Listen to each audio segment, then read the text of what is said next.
105 precinct. Left. Right.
It was a sad day for the nation as we say farewell to Officer Brian Moore at St. James Roman Catholic Church in Seaford, New York.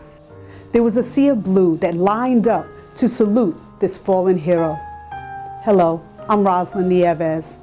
Police Officer Brian Moore of the 105th Precinct's Anti-Crime Unit was shot in the face on Saturday, May 2nd, 2015, by a career criminal in Queens, New York. Officer Moore was with his partner, Eric Jansen, when they observed a man adjust a bulge in his waistband. Police say that Demetrius Blackwell pulled out a gun and fired into the police car, striking Moore in the head. Police Officer Brian Moore subsequently died on Monday, May 4th, 2015. He was 25 years old, a decorated New York City police officer with 5 years on the job.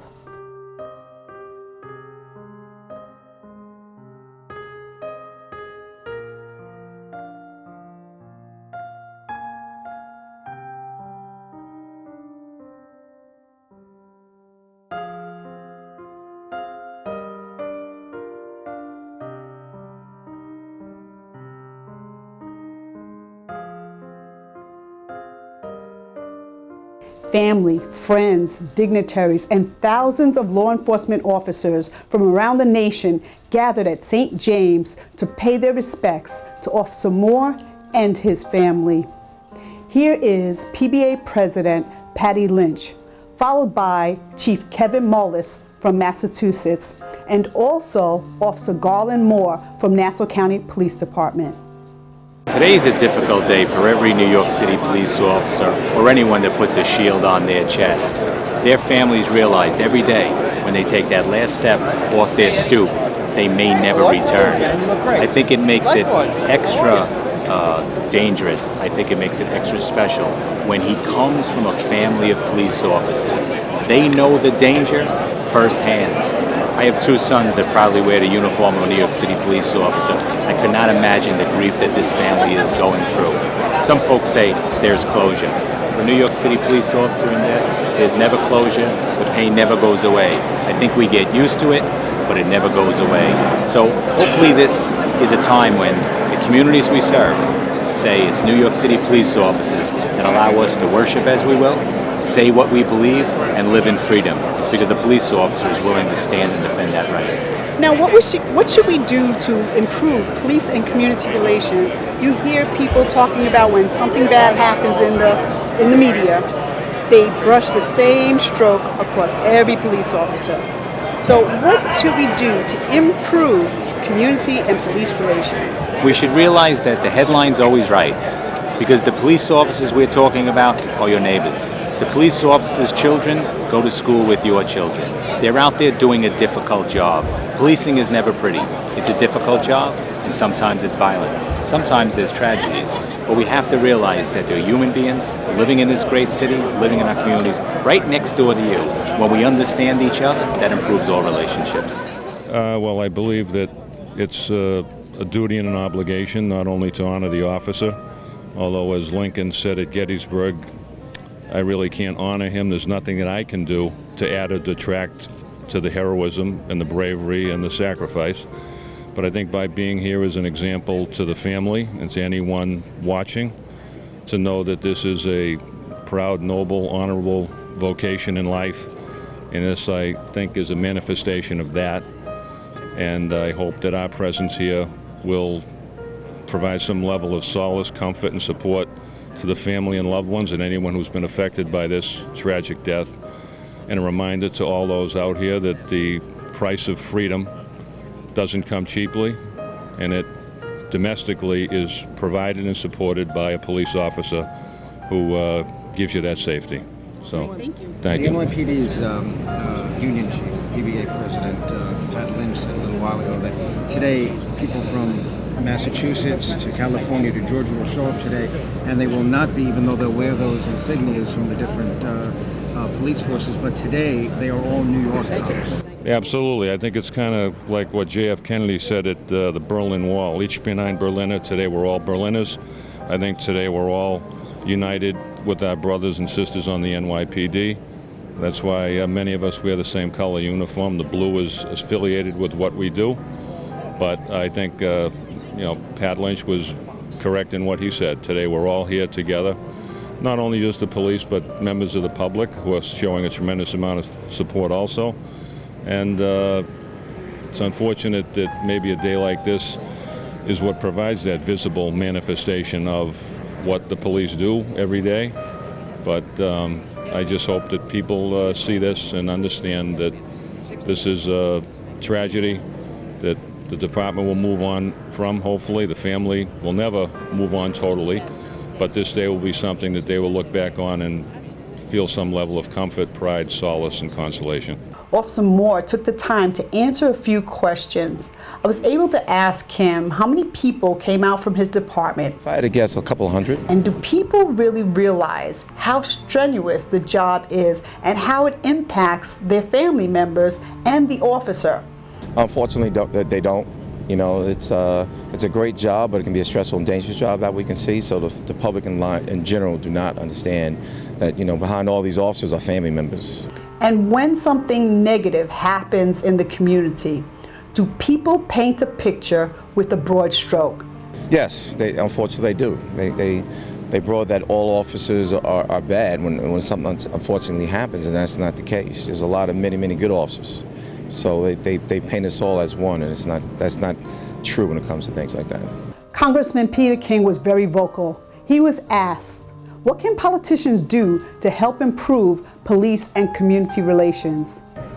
Well, they should be, first of all, standing with the police and acknowledging the fact that there are more people in inner cities and more young kids who are alive today because of the work of the NYPD than any other social force or any other group around. No one's done more to protect innocent people than the NYPD.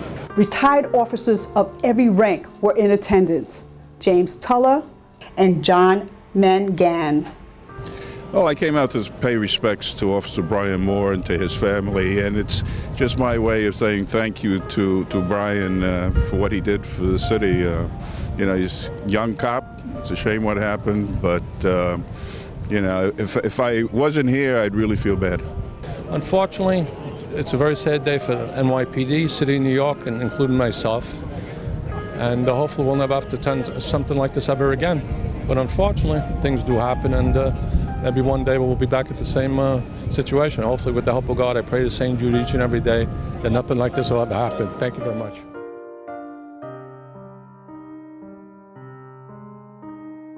Respect for the family and the men and women in law enforcement. That's why I came out today. All about respect, paying respect to them.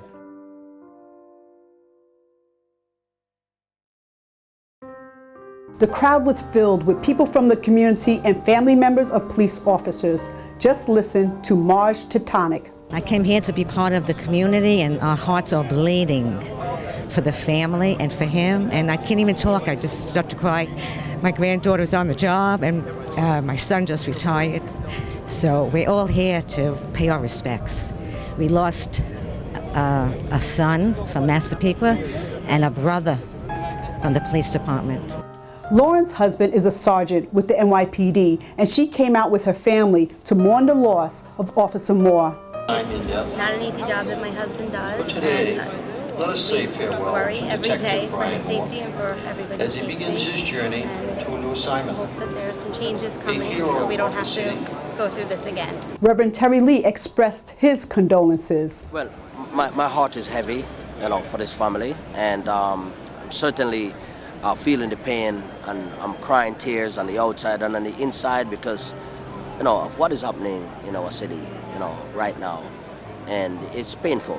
Officer Moore was posthumously promoted to detective by Police Commissioner Bratton. Police officers live in the shadow of the possibility of injury or death in the name of public safety every day of their career, both on and off duty. Our thoughts and prayers go to Detective Moore's family, friends, the community, and the NYPD for such a horrific loss. I'm Rosalind Nieves. Thank you. Brian had a vocation to be a peacemaker, to be a cop, and to be a hero. Brian, like so many of his brother and sister officers, ran always into the trouble, not away from it. And Brian is not a hero just because of what happened on Saturday. He is a hero along with his partner Eric and the millions of past and present and future men and women who have and will don the blue uniform and the shield of the NYPD. But nothing mattered more than his family. Clearly, above all in his life, he cherished family the most. He loved to spend time with his father. He went to baseball games, he went bowling. He also made sure that every Monday, his day off, was a time he devoted to his mother. That was a time he kept sacred, to make sure he had that time with her.